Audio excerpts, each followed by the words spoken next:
Teacher slapped girl who says Chuck Norris is her grandpa. Chapter 1. The whisper in the classroom. Nobody noticed her at first.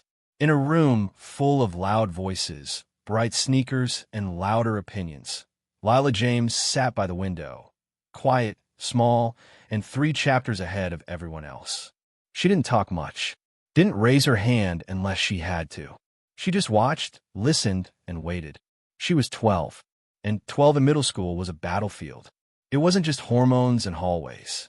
It was a daily test of strength, one you pass by either staying invisible or becoming unbreakable. Lila had tried both, but lately she was beginning to realize maybe she didn't want to hide anymore. Not after what happened to Mom. Not after what she'd found in that old box in the attic. Not after the letter. The day started like any other. Chatter, lockers, gum wrappers in pockets. A substitute teacher named Mr. Reed. He was young, confident, too confident. He walked in with aviators pushed up on his head and a smug smile like he had the world figured out. The type of teacher who didn't learn names, only learned which kids would push back. Lila wasn't one of them. She sat still, pencil sharp, eyes distant. Reed leaned on the desk like he owned the school, snapping his fingers and calling attendance like he was announcing lottery numbers. James. Lila James, he read aloud. She raised her hand slightly. Cool name, he smirked. Like a secret agent or something. A few kids chuckled. Lila just nodded once, trying not to blush. She knew how this went. Attention always came with a price, and it wouldn't take long for someone to collect. It started around 3rd period. A boy named Ryan, 2 rows back, leaned over and whispered just loud enough. Hey, Lila, is it true what you said the other day? She blinked. What do you mean? He smirked.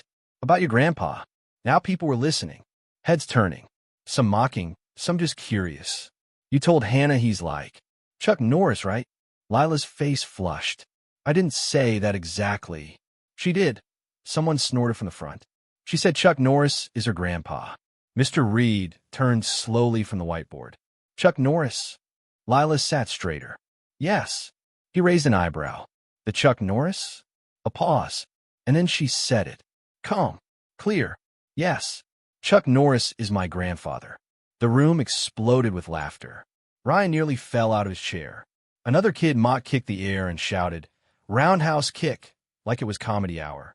Even Hannah, the girl Lila had once trusted with the truth, snorted behind her hand. But Mr. Reed didn't laugh. He stepped forward slowly. Not amused, not curious, just tense. You think that's funny? He said flatly.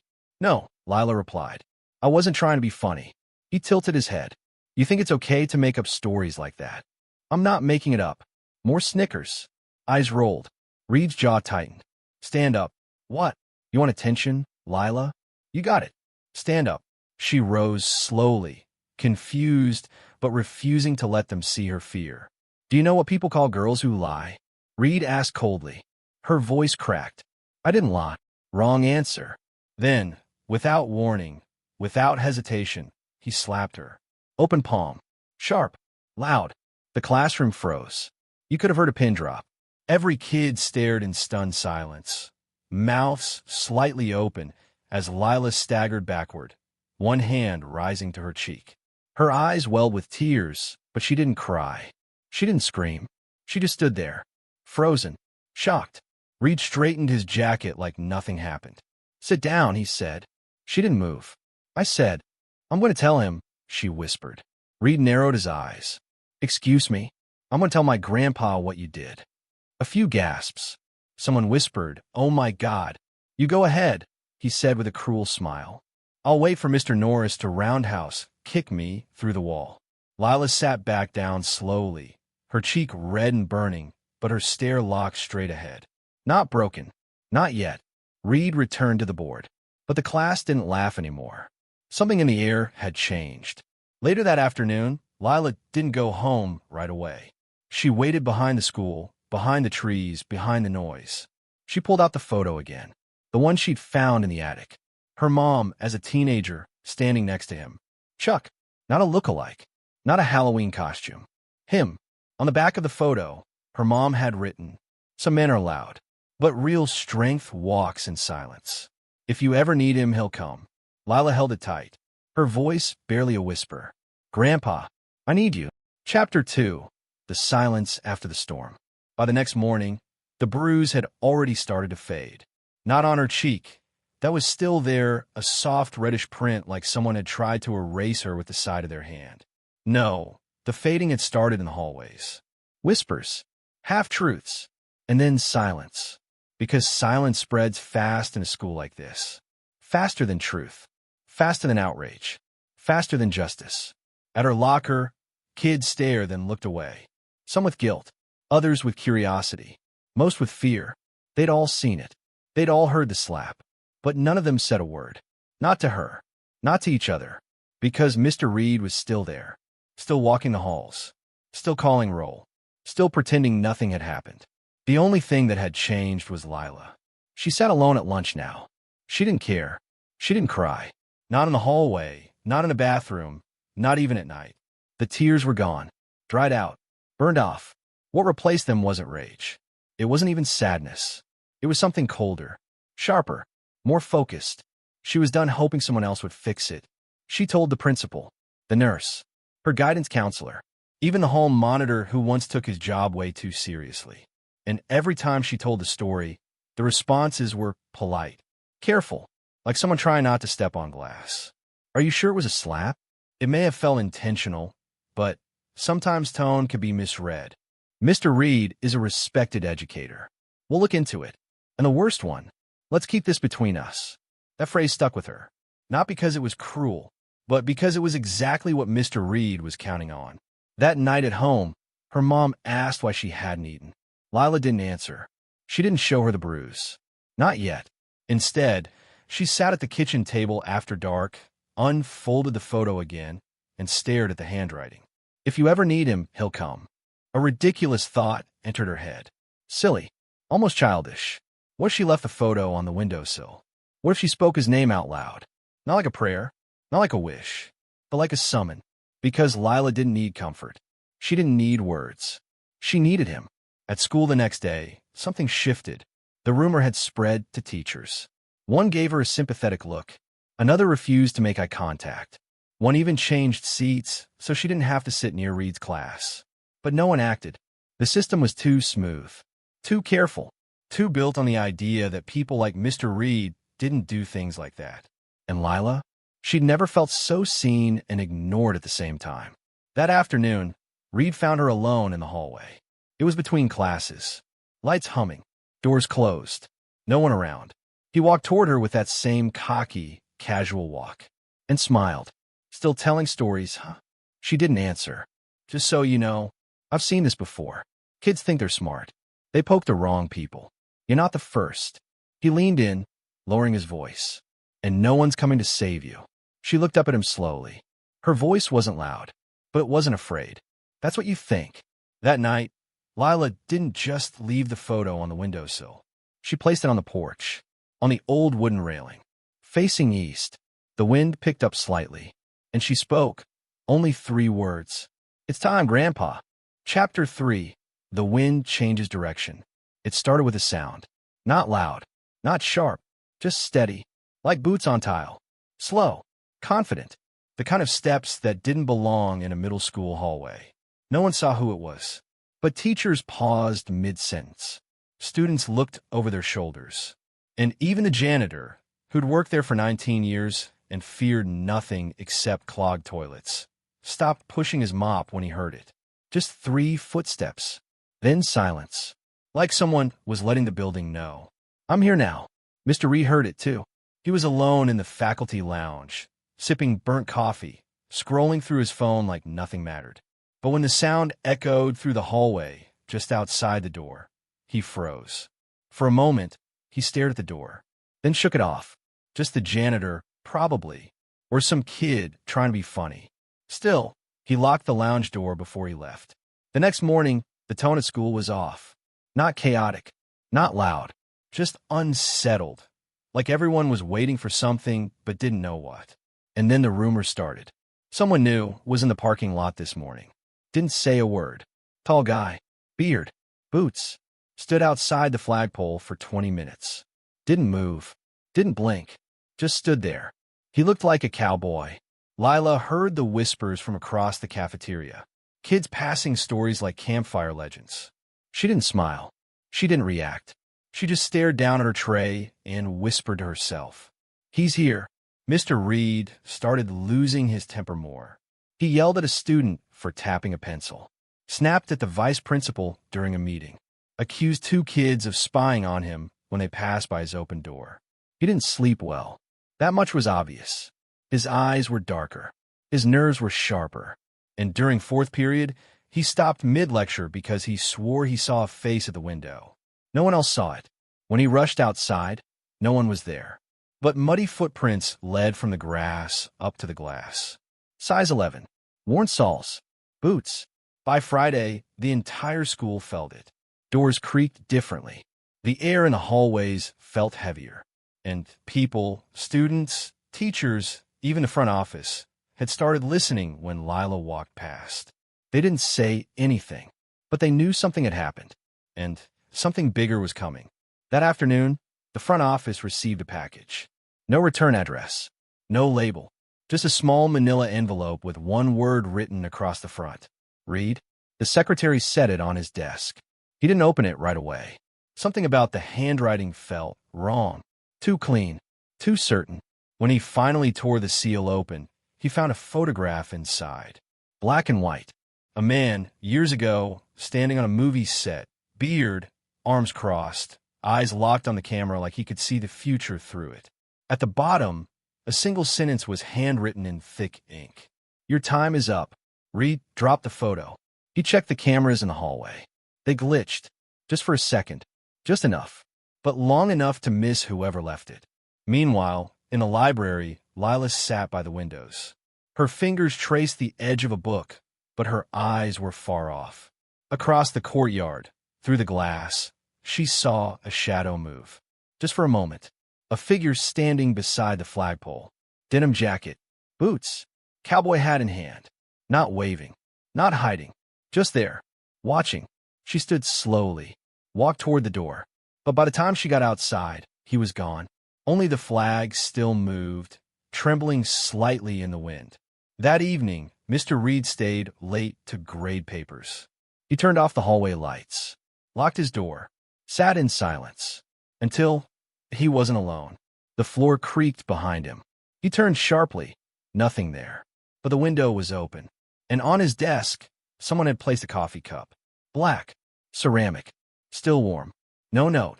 No explanation. Just presence. Reed stood, heart pounding. He didn't know who had been there, but he knew what it meant. He was being watched, and whoever was watching wasn't afraid of him. The next morning, the school was quiet again. But it was the kind of quiet before a storm, the kind that made you brace your shoulders and check the locks twice. Lila walked through the front doors with her head high. Students parted for her now. They didn't mock her. They didn't call her names, because they'd seen the bruise. And now they were seeing something else, too. Strength. The strength of someone who didn't need to shout to be heard, because someone was standing behind her now. That same day, a new substitute was listed in the school district system. No resume, no contact number, just a name. Charles Norris. Chapter 4. The Man in the Hallway. It started with a name on a clipboard. The substitute teacher list outside the front office. A paper nobody really paid attention to. Except today. Today it had one line, one name, that made the secretary blink twice. Charles Norris, room 108. She thought it was a joke, a prank. But when she peeked into room 108, her breath caught. Because he was there, seated behind the desk, arms crossed, denim jacket, short beard, calm eyes that didn't blink when she entered. She opened her mouth to say something, anything, but he simply nodded once. And she backed out of the room. By second period, the story had spread. There's a new sub in room 108. He doesn't say anything. He just watches. He looks like Chuck Norris. And yet, no one had heard him speak. No one had seen him arrive. No one even saw him leave the room. But by the end of the day, everyone had the same story. He was there. He saw me. I don't know why, but I felt like I had to sit up straighter. Mr. Reed heard about him before lunch. He was walking past the gym when a group of students fell silent. They looked past him. He turned, and for one terrifying second, He thought he saw him, standing at the far end of the hallway. Still, unmoving. Then a crowd passed, and the figure vanished. No footsteps, no noise, just gone. Reed laughed it off at first, told himself it wasn't possible. A coincidence. Someone's uncle or a cosplay gone wrong. But his hands trembled when he picked up his coffee. He didn't finish it. Lila knew the truth before anyone said it. She walked past room 108 and paused at the door. Something in her chest tightened. Not fear, recognition. He was sitting behind the desk. No lesson plan, no laptop, just folded hands and eyes that tracked every movement like time itself slowed around him. She stood at the threshold, unsure whether to step in. He raised his eyes. They met hers.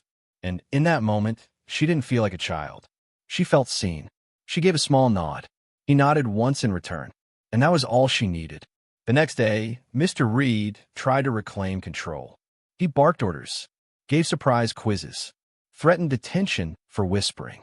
But the fear was gone. The power was gone. He saw it in their eyes. They didn't fear him anymore. They feared what would happen if he touched her again. At lunch, a rumor spread. Someone saw him standing in the rain yesterday after school. Didn't move. Just stood at the corner by the flag. When a car splashed him, he didn't flinch. The driver stopped, got out to apologize, then just backed away. Reed stopped eating, because deep down, a voice he couldn't silence was whispering the one thing he never thought he'd feel again. Consequences are coming. By third period, it all boiled over. Lila was reading quietly in class when Reed slammed his palm on her desk. Everyone froze. Something to say, he snapped. She didn't look up. He leaned closer. You think you've won, don't you? You and your little hero in the shadows. Her voice was calm. I didn't ask anyone to show up. Liar, he hissed. You hit me, she replied, steady as stone. That's all that matters. Gasps rippled around the room. Reed's eyes darted to the door, as if checking to see if he was there. He wasn't. Not yet. After school, the sky turned gray. Rain began to fall, soft and slow. Reed packed his bag fast. Nervous, uneasy, he turned the corner toward the staff exit and froze. There he was, standing in the middle of the hallway. Not moving, not speaking. Boots wet with rain. Hat in hand. Eyes locked on his. Reed opened his mouth. No words came out. Chuck didn't blink. Didn't breathe heavy, just stood there like justice given shape. Reed took a step back. Who are you, he whispered. Chuck tilted his head and said just 3 words. You know me. He walked past Reed without a shove, without a threat.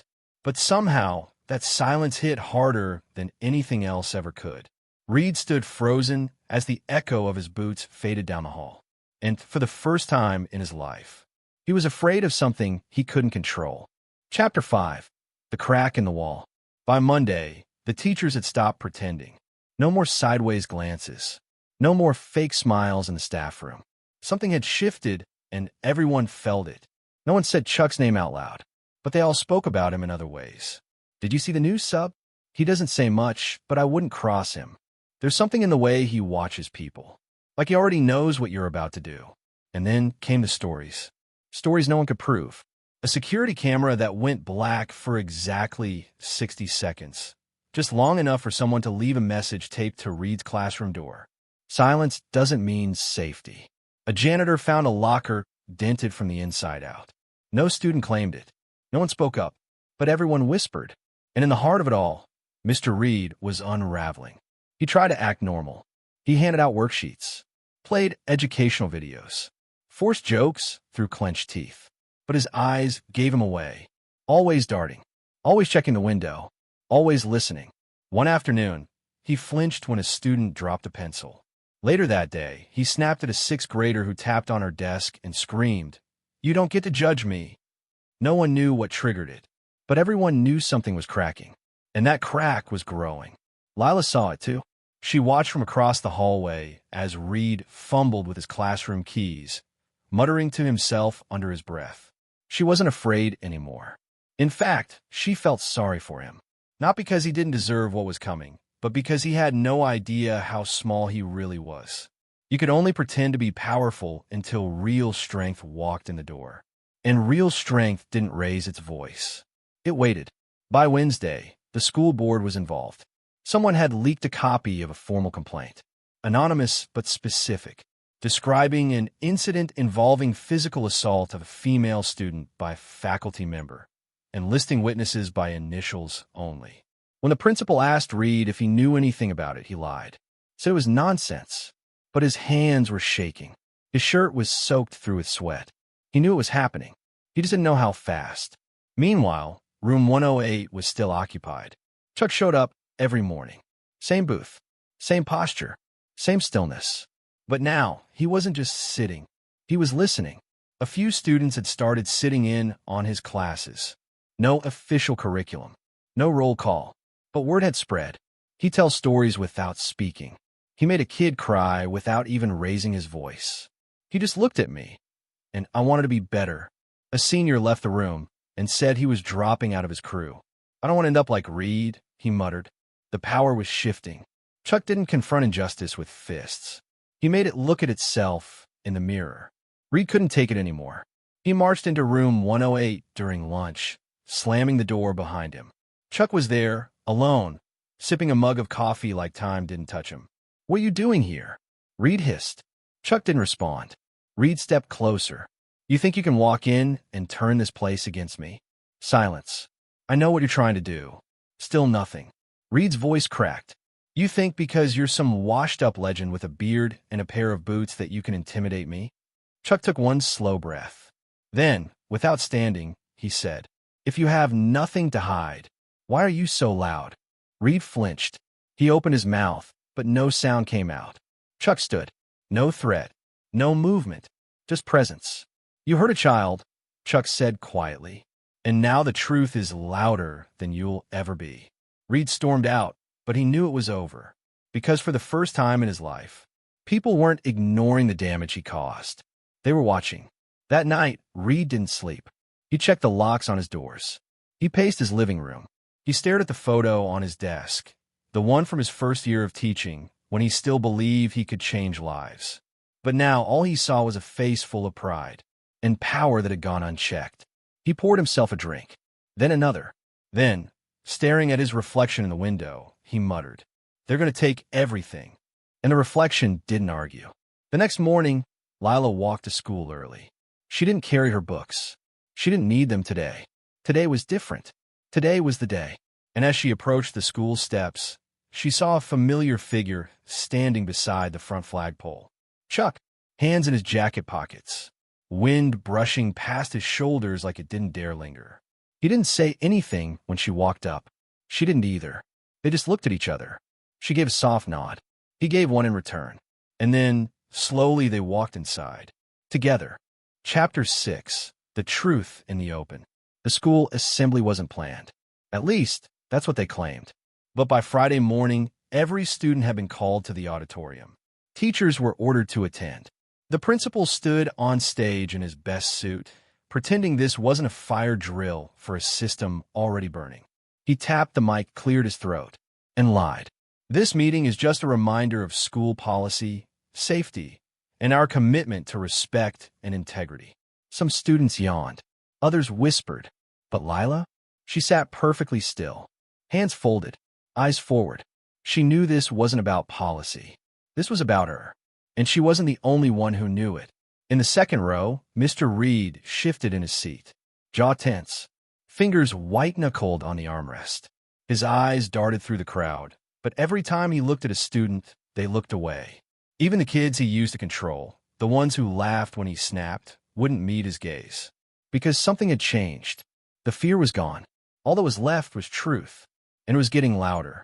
The principal droned on, and then, finally, as if he'd run out of corporate excuses, he said the words. "Now, we've had concerning rumors, and I want to personally clarify." A chair scraped the floor. Lila stood up. The entire room turned toward her. Some gasped, some whispered, but no one stopped her. Not this time. She walked down the aisle, slow, steady, and climbed the stairs to the stage. The principal stepped back in confusion. "Lila," he whispered, "we're not taking comments right now." She took the mic. "I am." The room went silent. Every teacher froze. Every student held their breath. Lila looked out over them. All the faces that had ignored her mocked her, stayed silent when she needed them most. She wasn't angry. She was ready. "My name is Lila James," she said, "and I was hit by a teacher. In this school. In front of 30 witnesses. You could have heard a pin drop. And for weeks, no one believed me. I was told to be quiet. I was told to let it go. I was told that the person who hurt me didn't mean it." She paused. "But he did." She looked straight at Mr. Reed now. "He meant every second of it." Reed stood up. "That's enough. Sit down." A voice boomed from the back. Heads turned. Chuck was standing at the top of the auditorium. Not walking. Just watching. But even that was enough to make Reed hesitate. Because for the first time, he wasn't the one being obeyed. Lila continued. "I didn't tell anyone about my grandfather because I knew you'd laugh. You'd say I was lying. You'd say it wasn't possible." A few chuckles rippled, but quickly died. "Now I don't care if you believe it. He's not here to protect me. I didn't need to be rescued." She looked toward Chuck, and for the first time, she smiled. "I just needed someone to remind me I wasn't crazy for standing up." The principal stepped forward again. "Lila, if we could discuss this privately." "No," she said firmly. "I've been silent long enough." She turned back to the students. "Some of you saw it. Some of you didn't say anything. I get it. You were scared. I was too." Then, with a deep breath, "But fear doesn't get to win anymore." Chuck walked down the aisle now. Slow, calm, powerful without noise. He climbed the stairs beside her, stood beside her, and finally took the mic. His voice was low, measured, but it carried. "I'm not here for revenge," he said. "I'm here for accountability." He scanned the crowd. Not angry, not accusing, just awake. "We've raised generations to believe that silence is strength. That if you're quiet, you're respectful. If you don't speak up, things will pass." He looked toward the teachers. "That's a lie." He paused. "True strength is standing up, even if your voice shakes, especially when no one else will." He turned to Reed, who hadn't moved. "You hit a child." Reed's mouth opened, but nothing came out. Chuck stepped forward. "You used your position to intimidate and silence her. And now, you're going to answer for it." Two board members stood up from the audience, quietly walked to Reed. "Mr. Reed, please come with us." He tried to protest. "You can't, I have rights." Chuck didn't flinch. "You had a choice," he said, "and you chose wrong." Reed was led away. No applause. No celebration. Just justice. Quiet, clear, and overdue. After the assembly, students didn't rush out. They stayed in their seats, stunned. Changed. Lila stepped off the stage and was met with a long line of kids. Some said thank you. Some apologized. Some just hugged her. Chuck stood back, letting her own strength shine. Because she had never needed a savior. She just needed the room to speak. That night, the sunset was soft. Lila and Chuck sat on the porch at home. Neither said much. She held the photo in her hand, the one with her mom and Chuck. Years ago. "Mom would have been proud," she whispered. Chuck nodded. "She would have stood just like you did." Lila looked at him. "Are you leaving soon?" Chuck looked out over the road. "I always leave, but not before I know it's safe." She smiled. "Well, it is now." He smiled back. And that night, for the first time in weeks, Lila slept peacefully, because the truth was out, and everyone had finally heard it. Chapter 7. When the dust settles. The halls were quieter now. Not silent. Schools are never truly silent, but the chaos was gone. The tension, the sharpness in the air that made students flinch when a locker slammed shut or when shoes squeaked too loudly against linoleum. That was gone. Something had changed, and everyone felt it. Mr. Reed was gone. Officially on leave, though everyone knew what that meant. His classroom door was locked. His nameplate taken down. The bulletin board outside his room, once filled with rules and motivational quotes, was now empty. Just cork and silence. No one missed his voice. No one asked when he'd return. It was like the building itself had exhaled, finally. Lila noticed the difference immediately. Teachers smiled at her now.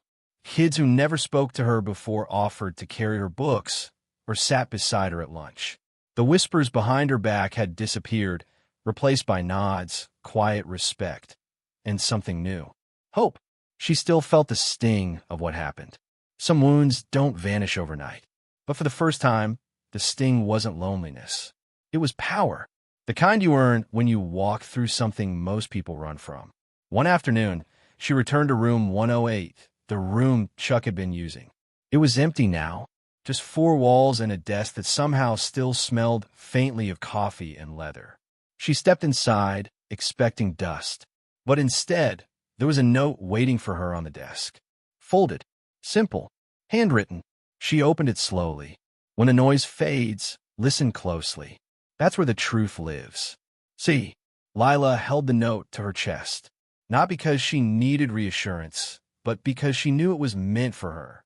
For the version of her that once sat at the back of the class, whispering "it's not fair" into notebooks no one would read. That girl was gone. This one was wide awake. Chuck hadn't said goodbye. He never did. That was the way he moved. Unannounced, uninvited, but never unwanted. One day he was there. The next, just a memory stitched into the walls. Some said he was seen getting gas at a station outside of town. Others swore they saw him at the cemetery, standing in front of a grave in silence. But no one could confirm it. And that made sense. Legends don't do press tours. They leave behind echoes. Still, Lila felt him everywhere. In the quiet moments, like when she stood in the school library, now helping other kids file reports when something didn't feel right. Or when she spoke to the board during a town hall meeting and didn't stutter once. Or when she walked past the empty hallway where Reed once stood too close and didn't look away. Chuck hadn't just stood up for her. He had shown her how to stand. Weeks passed. Spring bloomed. Life went on. But something lingered. Not haunting, not heavy. Just present. One day, she was called to the principal's office. Not for punishment, this time for something else. The door opened, and the principal gestured her in with a nod. He didn't look as polished as he once did. Fewer rehearsed smiles. More gray at the edges. But something in his eyes had softened. "I wanted to show you something," he said. On his desk sat a small, bronze plaque. He turned it around so she could read it. It said, "Room 108, dedicated to those who speak when it matters most." No names, no fanfare, just meaning. Lila smiled. He wouldn't want the attention. The principal chuckled. "I figured." A pause. Then he added, "I also wanted to ask. We're starting a student-led peer support program. Mediation, reporting, advocacy. You'd be perfect for it." She blinked. "I'm 12. You stood up to a grown man in front of the whole school," he said. "I think you're qualified." She smiled again, this time wider. "I'll do it." The first meeting was quiet. Just 3 kids and a folding table. But Lila wasn't discouraged. She opened with a story. Not her own. Not yet. A story about someone else. A friend. A made-up name. But the message was clear. Sometimes all someone needs is one person who believes them. The room nodded. And the next week, there were 5 kids. Then 9. Then 12. She didn't talk much about Chuck. She didn't have to, because they all knew the story. And they'd all seen what it meant when someone listens. She became something new. Not a victim. Not a survivor. A leader. Later that day, she stood outside the school, watching the wind move through the trees like invisible waves. She pulled a small envelope from her backpack. Inside was the photo of her mother and Chuck. She looked at it one more time, then slipped it back in her journal. Not because she needed the proof anymore, but because it belonged in a story worth telling someday. She turned toward the street, then paused. Across the road, just beyond the edge of the trees, was a man in a denim jacket. He didn't wave. He didn't move. He just tipped his head once, as if to say, "You've got this now." And then he was gone. Lila stood there for a moment, breathing in the stillness. She didn't cry. She didn't chase after him. She just turned, walked back toward the school, and into the kind of future you only earn by surviving the fire and learning how to carry its warmth. She didn't need Chuck to walk beside her anymore, but she'd carry his quiet strength with her always. Chapter 8. The Legacy. The last week of school arrived like the final scene in a film you didn't want to end. The sun lingered longer in the sky. Laughter came easier in the hallways. And the weight that had once wrapped itself around the school like a fog had finally lifted. Lila felt it in the way people spoke to her now. Not just politely, but with respect.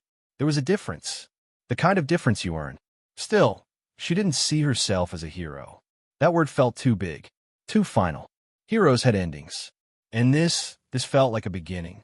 The peer advocacy group she'd started had grown faster than anyone expected. By the final meeting of the semester, over 30 students filled the library's back corner. Some had been bullied. Some were just quiet observers who didn't want to be anymore. A few were former troublemakers trying to change their own stories. They brought ideas. They brought questions. But most importantly, they brought each other.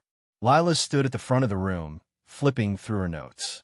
"Okay," she began, "today we're going to talk about what next year looks like. Not just for us, but for everyone else who might need this space, even if they don't know it yet." A girl in the front row raised her hand. "Are we allowed to start one at the high school too?" Lila smiled. "Why not? Because it's the high school." The group laughed, but Lila's answer was steady. "Then we'll go with you. We'll all build it there, just like we did here." A ripple of energy moved through the room. Because when you show people what's possible, they start to believe it too. After the meeting, Lila stayed behind cleanup. She gathered crumpled handouts, pushed chairs back into place, and ran her fingers across the desk where she'd once sat alone, wondering if her voice would ever matter. Now it echoed.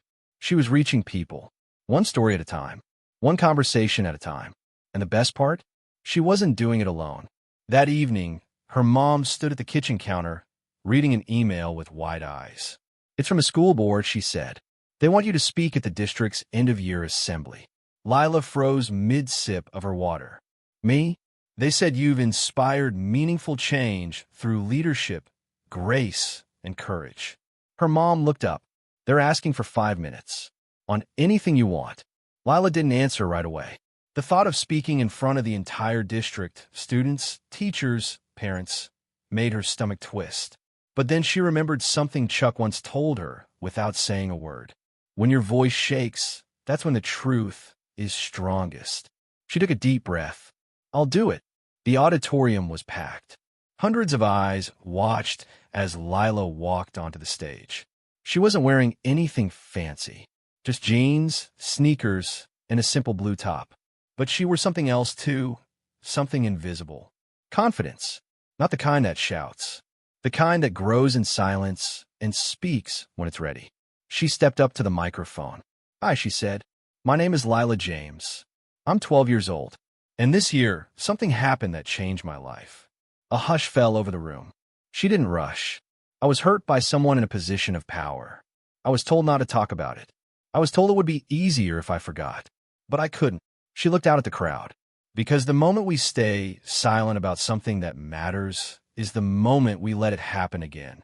Some adults shifted in their seats, but many nodded. And I didn't get through it because someone fought for me. I got through it because someone stood beside me and reminded me how to fight for myself. She paused. "There's a man out there. Maybe you've heard of him. His name is Chuck Norris. And yes, he's my grandfather." A few surprised murmurs rippled through the crowd.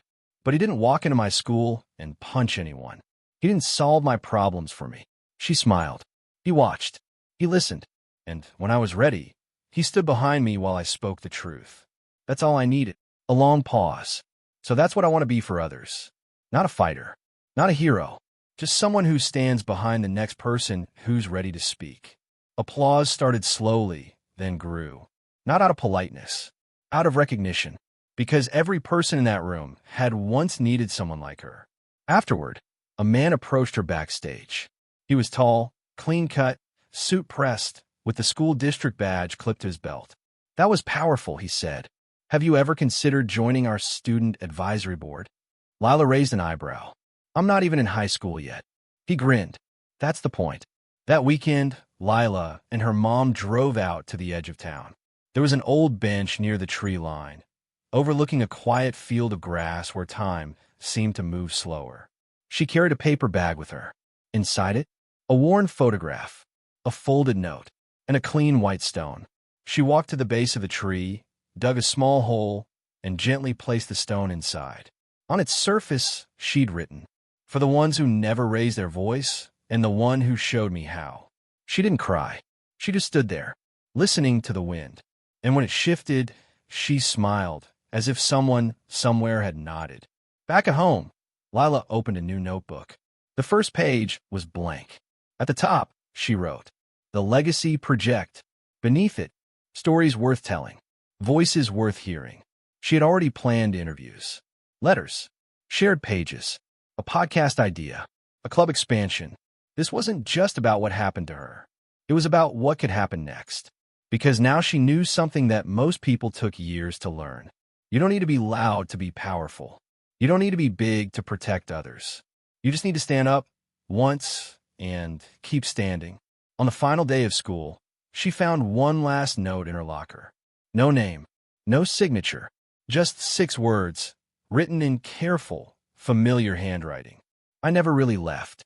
See, she smiled, folded it carefully, and tucked it between the pages of her new notebook, right where it belonged. The end.